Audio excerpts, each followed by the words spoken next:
తీసుకో రవి. నాకొద్దు. తిన్ రవి. ఎన్నాళ్ళు ఇలా ఉంటావు? నాకొద్దు.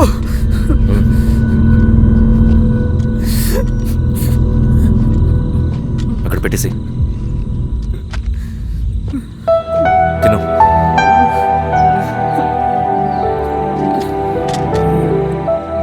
తినకపోతే చస్తావు. నేను చచ్చిపోయినా బాగుండేదన్నా. చేతకానడు పిరుకోడు మాత్రమే ఏడుస్తూ కూర్చుంటాడు. నువ్వు ఏడుస్తూ పిరుకోడని ప్రూవ్ చేయొద్దు. జరిగే యుద్ధాన్ని ఆపేసి అడవి మధ్యలో భౌతికత చెప్పడానికి నేను కృష్ణుడు కాదు, నువ్వు అర్జునుడివి కాదు. మన విప్లవకారులం రవి. మనకి డ్యూటీస్ తప్ప ఎమోషన్స్ ఉండకూడదు. ఈ చేతులు అయ్యా నాకు అన్యాయం జరిగింది అని చెప్పి ఏడ్చే వాళ్ళ కన్నీళ్ళు చూడడానికి, మనకి మనం ఓదార్చుకోవడం కోసం కాదు. ఎన్నిసార్లు గాయపడినా సైనికుడు వెళ్లాల్సింది యుద్ధానికి. సిద్ధంగా ఉండు.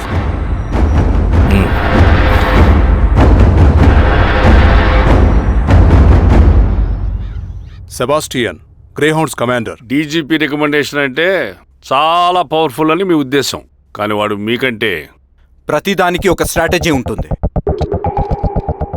పావురం కోసం వల వేయాలి, చేపల కోసం గాలం వేయాలి. సింగన్న కోసం నా దగ్గర ఒక స్ట్రాటజీ ఉంది. విని విని విసిగిపోయాను.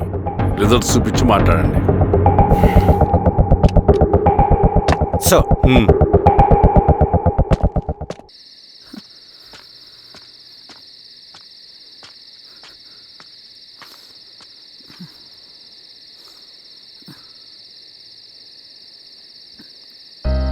ఏమైపోయావన్నా ఇన్ని రోజులు?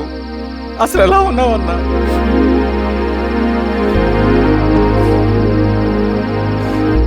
కాఫీ ఇస్తావా? తెస్తాను.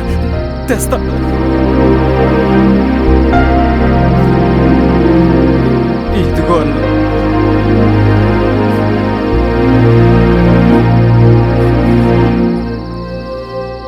అన్నా, శిరీష గారు నీకేమనేది ఇచ్చారన్నా? శిరీష నా కోసం ఇక్కడికి వచ్చిందా? అవునన్నా, చనిపోయే ముందు ఇక్కడికి వచ్చారన్నా. దేవత లాంటి మనిషి అనవసరంగా చంపేశారన్నా.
పేషెంట్ లేచాడు. అన్నా అన్నా ఎక్కడికన్నా నా పనుంది, ఆగురా. అన్నా రే ఆగు. అన్నా అన్నా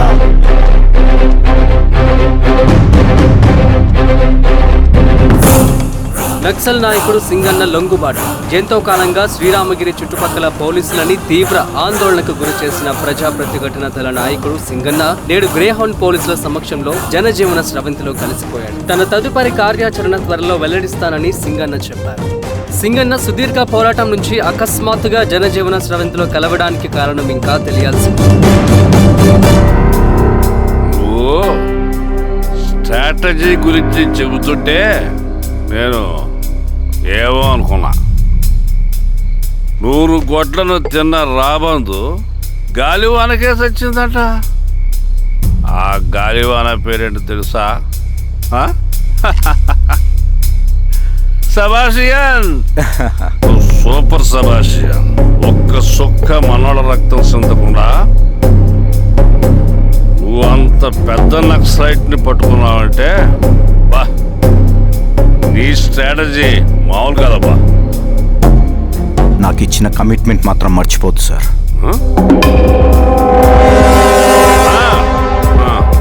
చేసాబో, తీసుకో,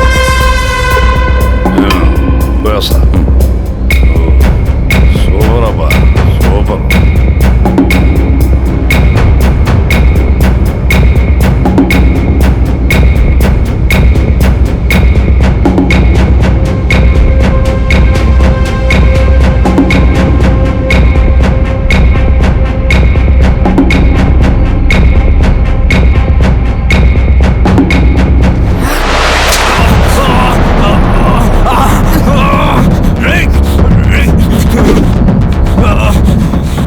నువ్వు అన్న ఎక్కడ?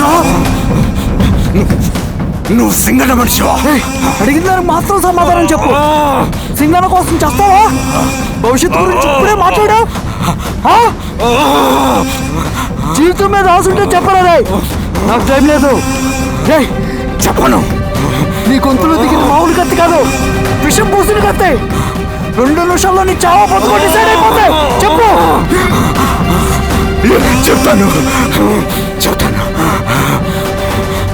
శ్రీనివాస లాడ్జిలో